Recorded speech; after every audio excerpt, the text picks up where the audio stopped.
Andersonville, prisoner of war camp. Piles of dead bodies stacking up daily. Sickness taking the lives of American soldiers. Cruelty and lack of nourishment. 13,700. That is the number of deaths at the infamous American Civil War prison camp, Andersonville. Located in modern-day Georgia, Andersonville was created in February 1864 as a prisoner of war camp.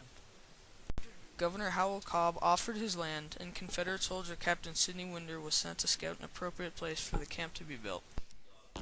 Captain Winder built the camp in a rectangular shape with the creek running through it. A light fence stood 20 feet from the stockade wall, marking a deadline, and anyone who jumped the fence would be immediately shot on sight. It covered roughly 16 acres and was designed to hold 10,000 men, although that population was reached within months. By June 1864, the number of men rose to 20,000, so consequently the prison walls were extended to more than 10 acres, meaning by August the population increased to 33,000 Union soldiers.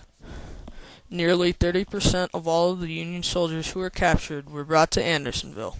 It held more prisoners than any other Confederate military camp. Having said these numbers, the amount of overcrowding, starvation, and disease rose dramatically in the 13 months that Andersonville was alive.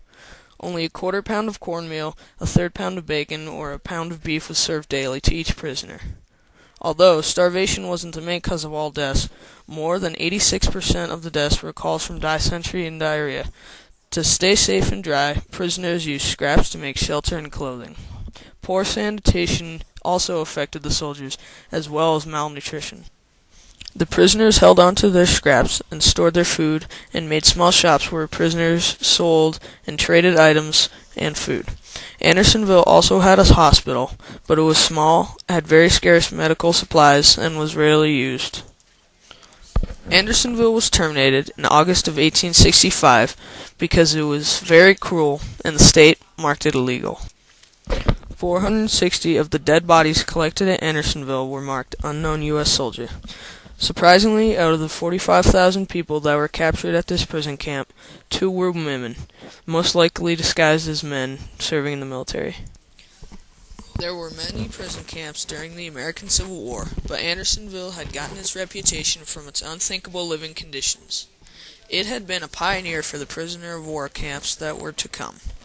Today, Andersonville, Georgia, is a tourist site with a graveyard that reminds us there are many tragedies of war and prison.